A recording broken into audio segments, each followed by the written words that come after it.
Oke, terakhir tambahin dikit. Dalam Islam, otoritarianisme itu biasanya bentuknya dua. Ada model ittiba, ada model taklid. Ini logika sosial juga, epistemologi sosial juga.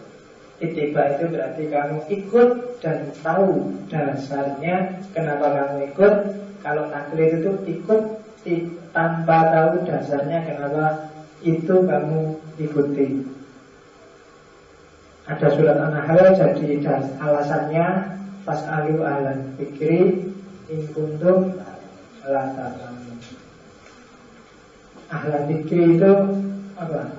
Ahli. Ya. Ahlan dzikri itu orang yang sadar. Terminologi luar biasa tidak apa. Dia tidak bilang ahlul ilmi, tapi ahlul dzikri. Karena banyak orang pintar tapi tidak sadar. Ya kan? Kalau orang sadar itu biasanya otomatis dia ngerti. Pintar saja, kalau kamu hafalan saja, itu kan tidak menjamin kamu paham dengan yang kamu hafalkan. Tapi kalau kamu paham, biasanya kamu sadar.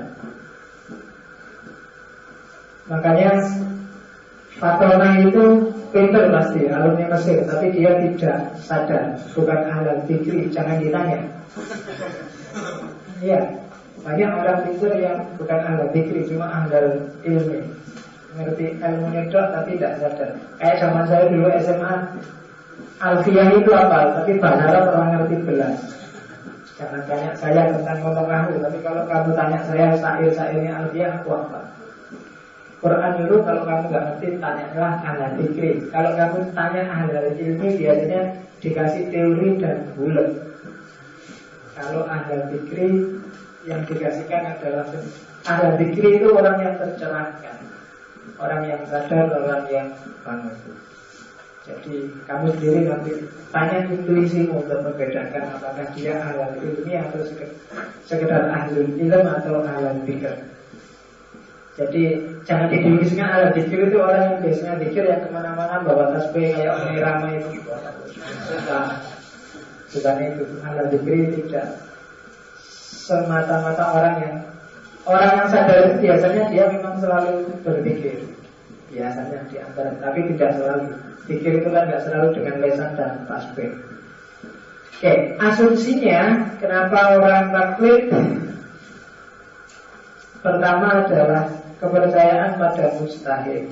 Orang yang sampai ke level mujtahid pasti dia punya dalil syara yang bisa dipertanggungjawabkan, maka saya ikut dia.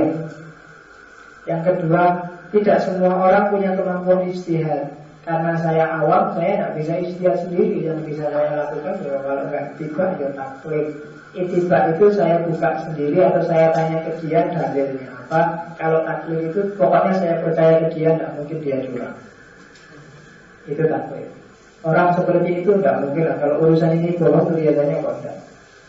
Kemudian yang terakhir, dalam Islam sebenarnya tidak cuma dalam Islam, dunia ilmu itu sebenarnya dikembangkan semuanya dengan model continuity and change. Continuity and change itu kalau bahasa tradisionalnya al-muhafadzah al-qadim dan al-akhdhu bil jadid. Continuity itulah ittiba dan taklid, sementara yang change itu yang ijtihad. Maka ada orang-orang yang bisanya cuma muhafadzah al-qadim, kontinuitas melakukan yang selama ini sudah dianggap benar. Tapi ada orang-orang tertentu yang bisa melakukan change, perubahan, ijtihad, penyesuaian. Nah, itu al-akhdhu bil jadid. Sebenarnya al-akhdhu bil jadid pun sebenarnya belum change. Harusnya umat Islam mujtahid itu bukan al-akhdhu tapi al-ijadu. Itu kan konsumen juga. Al-ijad itu harus dia yang kreatif bikin yang baru, tidak sekedar ngambil yang baru. Kalau al-akhdhu bil jadid itu kan ada yang baru terus kamu ambil. Tapi ijtihad itu ya harus mujtahid memproduksi sesuatu yang baru. Kalau muhafadzah dan rahdu itu perspektif kita sebagai orang awam. Tapi bagi mujtahidnya sendiri, dia harus selalu bikin ijtihad baru, menyesuaikan dengan perkembangan zaman. Karena zaman itu kan berubah terus, realitas itu kan berkembang. Fikih itu salah satu disiplin yang harusnya setiap tahun mungkin harus ada buku baru. Karena zaman ini kan berkembang terus, persoalan selalu banyak. Majelis Tarjih dan Fasul Masail itu harusnya jadi lembaga yang tidak pernah libur. Karena selalu ada fakta baru, realitas baru. Gimana hukumnya apa wis? Fakta terbaru apa? Menerima uang kiriman dari orang yang korupsi tapi kita nggak tahu. Tiba-tiba Lutfi Hasan ngirim ke rekeningmu uang 2 miliar. Yang kamu lakukan apa? Bersyukur apa? Pokoknya tiba-tiba gitu. Istighfar, astagfirullah, subhanallah, atau alhamdulillah. Iya kan? Kalau tiba-tiba kamu nginep di hotel terus ditawari pijet plus-plus, ada nggak fatwa yang bilang pijet plus-plus? Ada ya? Oke. Yang otoritarianisme. Jadi kita hidup berdasarkan klaim-klaim kepercayaan dan klaim-klaim otoritas. Jadi catatan terakhir berarti ternyata semesta pengetahuan kita itu bukan single fighter. Tidak bisa kita pinter itu sendirian. Pengetahuan kita itu hasil akumulasi dialektika dengan realitas sekeliling kita. Maka perhatikan orang-orang sekelilingmu, perhatikan pengaruh-pengaruh sekitar, karena dia membentuk caramu berpikir. Tidak ada wawasan, tidak yakin kamu punya wawasan baru yang original, asli hasil karyamu. Itu biasanya mengadopsi dari yang lain, baca buku, biasanya kayak gitu. Jadi sebelum kesini tak baca Facebook, wah ternyata sekarang takmir masjid Sudirman menyebut dirinya office boy masjid. Bisa aku yakin 100% itu bukan istiadatnya sendiri, pasti ada. Iya. Ada masukan, ada inspirasi, ada dari yang lain. Itu yang dimaksud oleh Thomas Kuhn. Tidak bisa, itu ilmu itu tidak bisa single fighter, berkembang sendiri. Dia pasti dialektika zamannya. Isi kepalamu itu hasil dialektikamu dengan sejarah. Oke, masih ada waktu 10 menit. 10 menit? Tidak tahu. Masih setengah jam, masih tahu. Sampai jam 10. Silakan kalau ada yang tanya. Kalau nggak ada, alhamdulillah. Pertanyaan itu bisa subhanallah, kita pakai bisa astagfirullah, bisa alhamdulillah.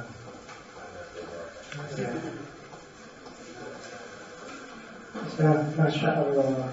Kalau ada kamu keluar terus tiba-tiba lihat kayak saya tadi cewek pakai tank top saja, itu astagfirullah, subhanallah, alhamdulillah, apa masya Allah.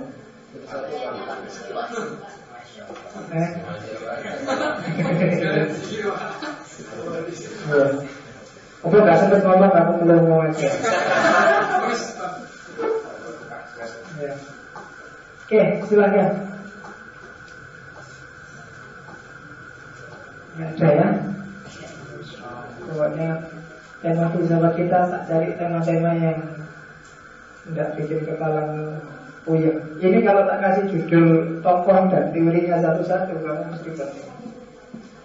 Sengaja otoritarianisme itu teorinya siapa, konsepnya seperti apa, bagaimana transformasi teori otoritarianisme, kenapa ini sebenarnya istilah politik, kenapa masuk ke epistemologi, itu kalau tak sebut satu-satu, kamu mesti sibuk mencatat namanya sama alirannya, kemudian kamu bingung.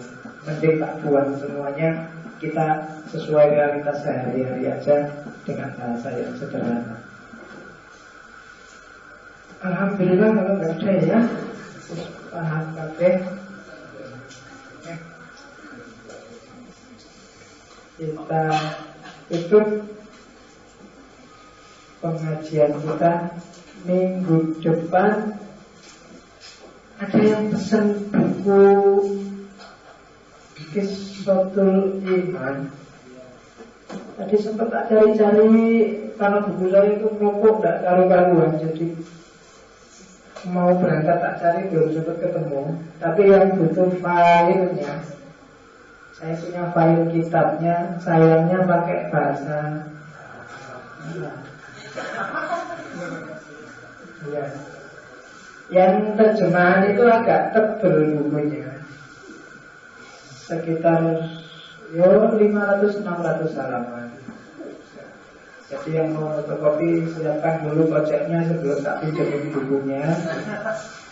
Cuma yang mau gratisan ada, hanya saja pakai bahasa Arab. Yang 400, hampir 500 halaman, 456 halaman. Qissatul Iman bainal falsafah wal ilmi wal Qur'an. Terjemahannya judulnya Para Pencari Tuhan. Ya, cari aja. Saya tidak tahu masih terbit apa enggak. Ya itu tahun 2000-an lah. Zaman saya kuliah S2 terjemahan itu muncul. Kalau ada waktu kita ngaji ini, cuma sayangnya Pak Tebel ya. Dipilih aja babnya yang menarik-menarik. Karena ini cerita tentang filsafat mulai zaman Aristoteles, Socrates sampai era modern, ketika para filosof berusaha mencari Tuhan. Yo, tema-tema metafisikal.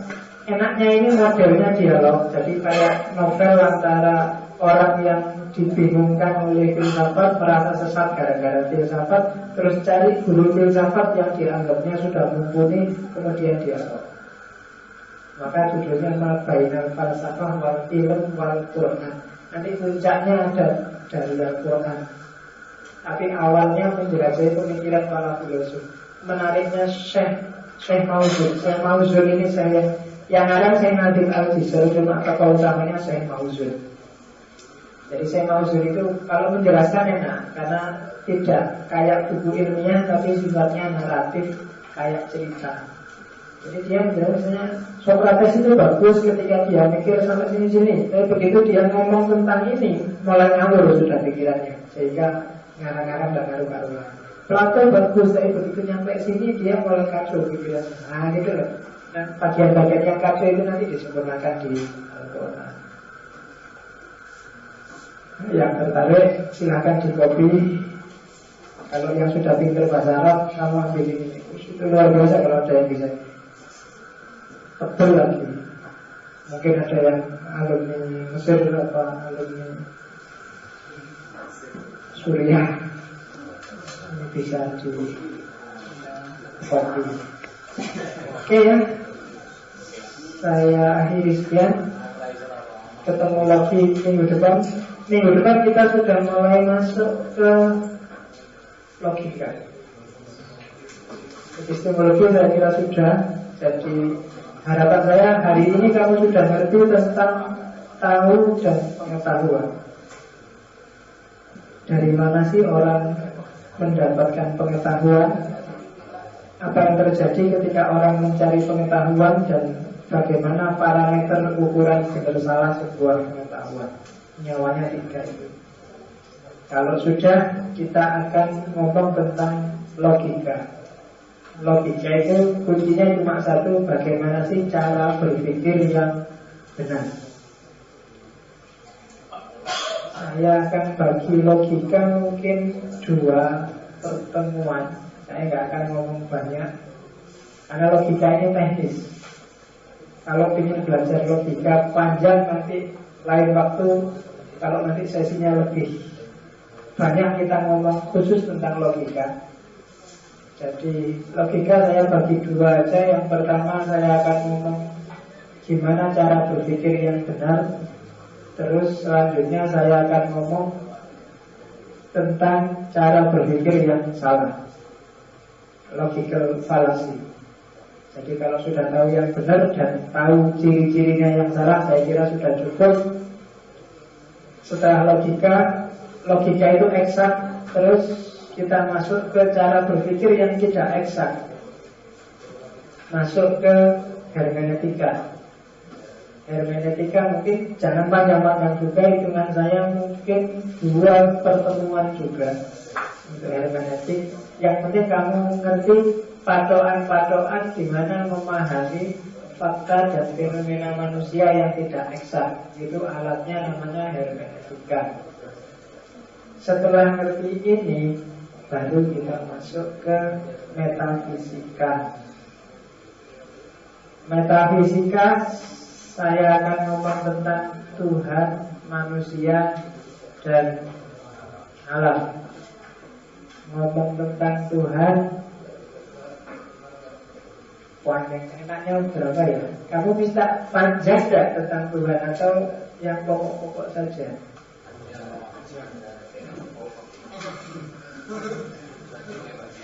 Panjang. Dari 3 ini, Tuhan, manusia, dan alam. Kalau di ranking yang ingin paling panjang, ingin paling dalam, kamu ingin ngerti tentang apa? Tuhan apa manusia apa alam? Manusia. Terus manusia, terus Tuhan, terus alam. Ya berarti rankingnya nanti manusia 3 kali pertemuan, Tuhan 2 kali pertemuan, alam 1 kali pertemuan. Harus kan gitu aja. Tergantung permintaan. 3, 5. Iya, karena 3 tema ini sama-sama luar biasa. Saya bisa pertemuan Tuhan itu bisa 10, bisa 12, bisa 14. Manusia itu apa lagi? Bisa 10 SKS. Ya. Loh ya kan? Coba dicari ilmu apa yang tidak membahas tentang manusia. Semua ilmu, semua bahas tentang manusia. Alam juga begitu. Manusia itu bisa menyangkut 3-tiganya. Ketika saya ngomong manusia, saya bisa ngomong makrokosmos, berarti alam. Bisa ngomong dimensi ketuhanannya manusia, ngomong tentang Tuhan, ngomong tentang manusia sendiri. Itu manusia aja. Tuhan juga begitu. Tuhan itu kan yang menguasai alam dan segala isinya. Saya ngomong apa aja, apa bisa dilepaskan dari Tuhan. Alam juga begitu. Apalagi kalau alamnya kamu tambah-tambahin sampai alam akhirat, alam mimpi, alam wah, itu bukan cuma alam semesta, ya kan? Ada alam khayal, ada filosof klasik kan itu alamnya. Ada alam khayal, ada alam mimpi, ada alam wah, panjang alam. Itu baru alam. Setelah ontologi metafisika, kita masuk ke etika. Setelah etika, kita masuk ke estetika. Setelah itu saya nggak tahu ada apa. Cuma rencana jangan panjang-panjang. Kalau rencananya terlalu panjang, susah sendiri. Baru kita bahas lagi mau ngomong apa. Tapi kuliah misalnya kita gambarannya itu pun nanti mungkin selesainya akhir tahun itu bisanya. Sampai tema-tema terakhir. Oke, saya kira itu untuk malam ini. Saya sekian. Assalamualaikum warahmatullahi wabarakatuh.